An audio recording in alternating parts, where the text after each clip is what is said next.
मेरे पति से मुझे शारीरिक सुख मिलना बंद हो गया था। मेरे जेठ ने मुझे एक दिन बाथरूम में नहाते हुए देख लिया था। दोस्तों, आज जो कहानी मैं आप लोगों को बताने जा रही हूँ, यह मेरे और मेरे जेठ जी के संबंध के बारे में है। इसकी शुरुआत कब और कैसे हुई, वह सब मैं आपको इस कहानी में बताऊंगी। मेरा नाम विनीता है और मैं 32 साल की विवाहिता महिला हूँ और मैं दिल्ली में अपने पति राकेश के साथ रहती हूँ। मेरे पति रेलवे में गार्ड की नौकरी करते हैं और हम दोनों की लव मैरिज हुई है। राकेश और मैं कॉलेज के दिनों से ही एक दूसरे से बहुत प्यार करते थे और शादी करना चाहते थे, लेकिन राकेश के पास कोई नौकरी नहीं थी। एक दिन बुरी खबर के साथ अच्छी खबर भी आई। असल में बुरी खबर यह थी कि राकेश के पिता गुजर गए थे, जो कि रेलवे में नौकरी करते थे, और उनके गुजरने के बाद वो नौकरी राकेश को मिली। क्योंकि उनके बड़े भाई मेरे जेठ जी ज़्यादा पढ़े लिखे नहीं थे, तो राकेश के पिता के गुजरने के 1 साल बाद हम दोनों शादी के पवित्र बंधन में बंध गए। उसके बाद से हम शहर में ही रहने लगे और फिर राकेश मेरे साथ जो करता था मैं बता नहीं सकती। दिन हो या फिर रात, राकेश हर वक्त मूड में रहता था और एक बार राकेश मूड में आ जाता तो मुझे भी मूड में आने में देर नहीं लगती थी। राकेश मेरे साथ 2 साल तक खूब करता रहा।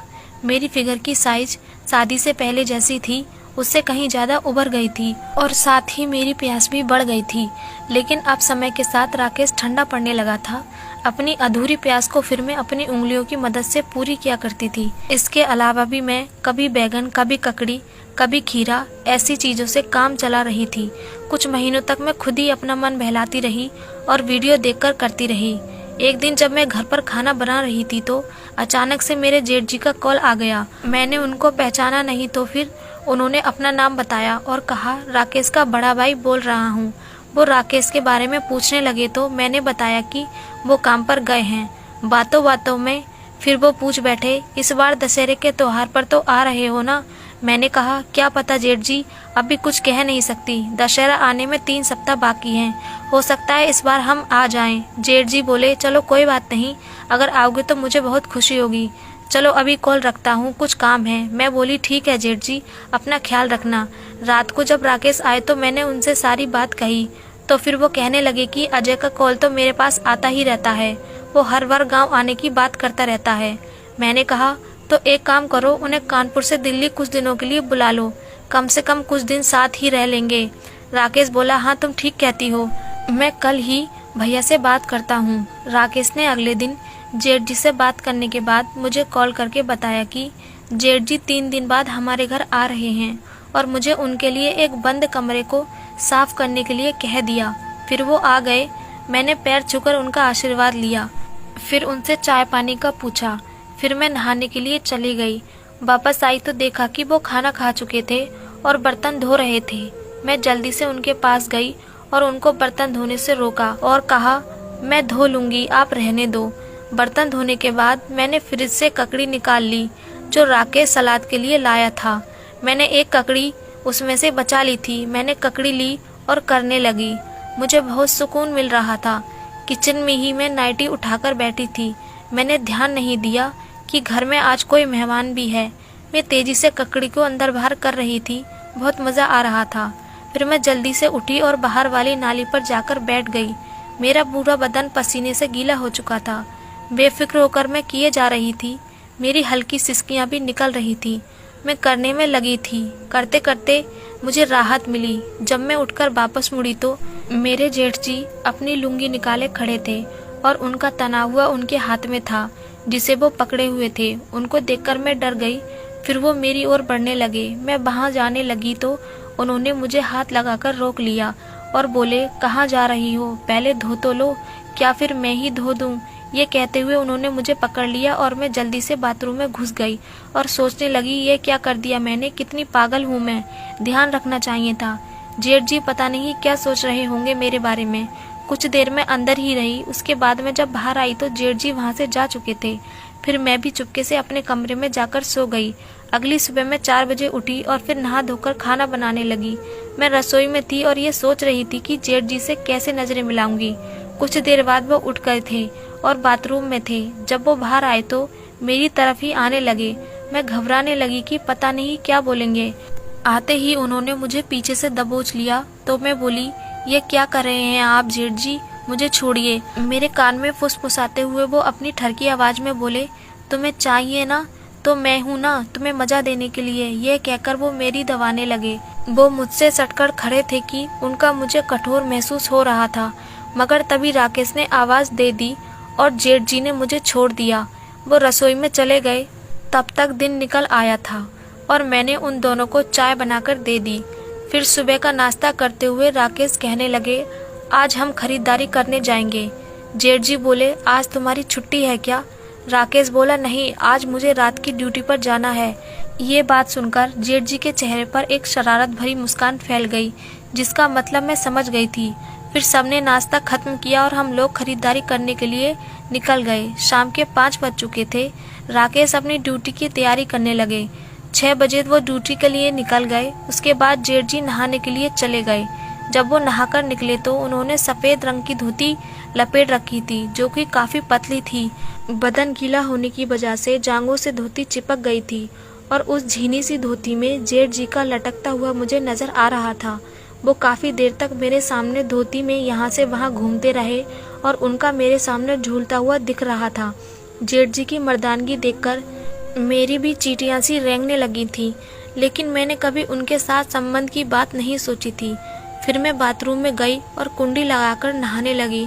मैंने अपनी साड़ी उतार ली और ब्लाउज और पेटीकोट खोलकर बिना पैंटी में खड़ी होकर बालों को खोलने लगी। इतने में ही फोन की घंटी की आवाज मुझे सुनाई दी। फोन जेठ जी का था और उन्होंने ही उठाया। फिर कुछ पल बाद ही बाथरूम का दरवाजा खटखटाते हुए बोले, बहुरिया, राकेश का फोन है, तुमसे बतियाना चाहता है। मैं बोली, जेठ जी, मैं नहा रही हूँ, थोड़ी देर में आती हूँ। वो बोले, वो थोड़ा जल्दी में है, कह रहा है कि अभी बात कराइए।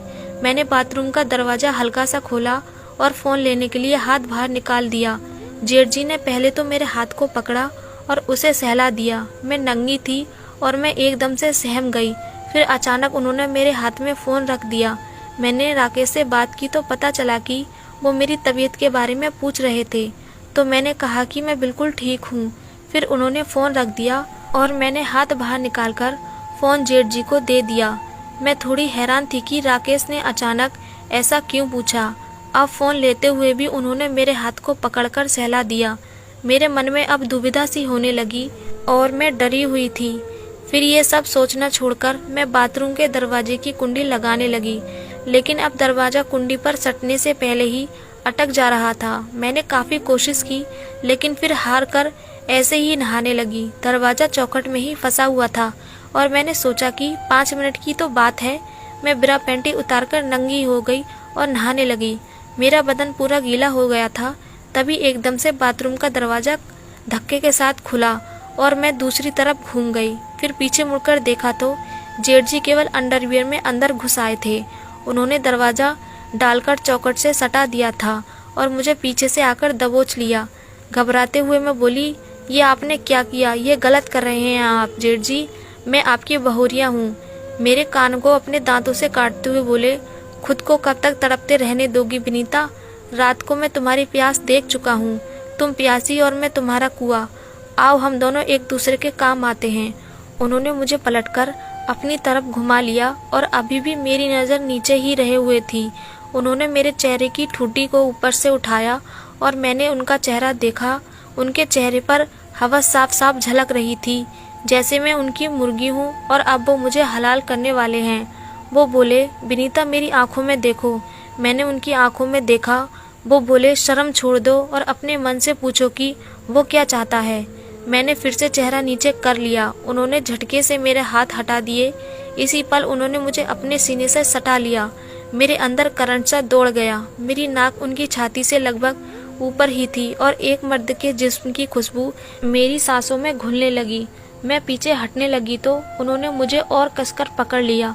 उनका एक हाथ मेरे पीछे आकर कस गया और आगे ऐसा लगा जैसे मेरी अब खुलने लगी हो।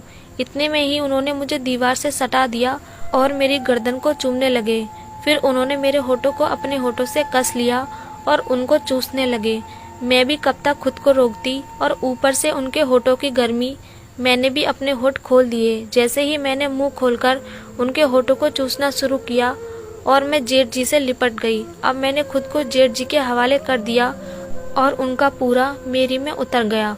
उन्होंने मेरी एक टांग उठाकर और वहीं बाथरूम की दीवार से सटाकर मेरी में धक्के मारने लगे। अब हम दोनों लिपटकर एक दूसरे को चूमने चाटने लगे। ऐसा लग रहा था जैसे महीनों बाद सुख की बारिश हो रही है और मैं उसमें जमकर भीग रही हूँ। उनके हर धक्के के साथ पटपट की आवाज हो रही थी। फिर कुछ देर बाद उन्होंने मुझे पलटा और दीवार की तरफ झुकाकर पीछे से दिया। वो सालों से प्यासे थे और जोश किसी 21 से 22 साल के लड़के जैसा था। 15 मिनट तक उन्होंने मुझे बाथरूम में करा और फिर हाँफने लगे। मैं भी नहाकर बाहर आ गई। नहाने के बाद मैंने कपड़े पहने और फिर अपने कमरे में जाकर लेट गई। बाद में एक दिन मुझे पता चला कि उन्होंने खुद ही बाथरूम के दरवाजे और चौखट के बीच में कपड़ा फंसा दिया था जिससे दरवाजा बंद ना हो। ये सब उनकी ही चाल थी। जेठ जी के रहने तक मैंने अपनी सेवा उनको करने दी। दोस्तों, आपको कहानी कैसी लगी कमेंट कर बताइए। इसी के साथ वीडियो को एक लाइक करके चैनल को भी सब्सक्राइब जरूर कर लीजिए। वीडियो को अंत तक सुनने के लिए आपका धन्यवाद।